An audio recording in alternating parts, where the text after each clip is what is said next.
In the middle of the night, another dreadful landmark in this conflict. Lebanese ambulance men, shocked and bleeding, brought in as casualties to a hospital in Tyre. They were hurt when Israeli aircraft rocketed two ambulance crews who were transferring wounded civilians in a village 10 miles outside the city. The medics say that at the time of the attack, their ambulances were stationary with their blue lights flashing and spotlights shining on their Red Cross flags. Then, one after the other, the two vehicles were hit. But two of the injured civilians in the ambulances received terrible additional wounds. This man had a leg severed by one of the two blasts. His 12-year-old son suffered brain injuries and severe burns. The Lebanese ambulance crews have shown extraordinary courage in the last 2 weeks. But not surprisingly, some are now reluctant to go outside the city of Tyre. On the face of it, it is difficult to understand just how the Israeli military could possibly have mistaken two clearly marked ambulances for a legitimate military target. And that is certainly a question that the International Red Cross will be seeking answers to. But the practical effect is that medical aid for the people of South Lebanon has been sharply reduced. Well, I'm joined now by Captain Jacob Dalal from the Israeli Army. Well, we've seen it there, haven't we, Captain Dalal? This can't go on, this indiscriminate slaughter of Lebanese civilians.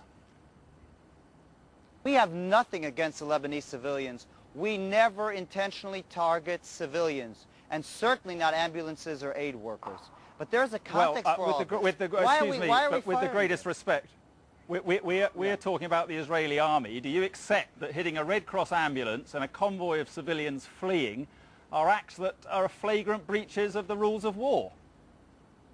We never intentionally target civilians or ambulances. And you've also seen the effects of those Israeli strikes. What do you make of it all?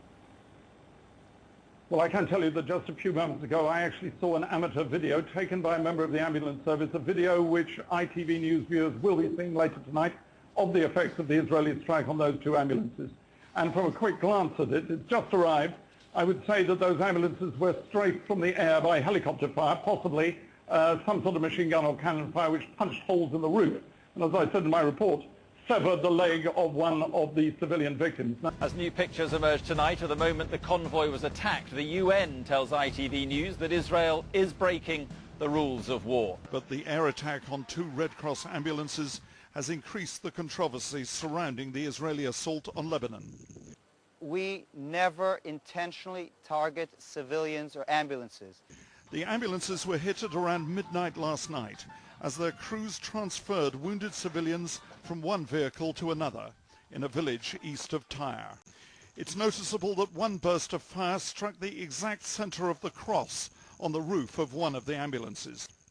Because of the extreme dangers of the roads, journalists have not visited the scene.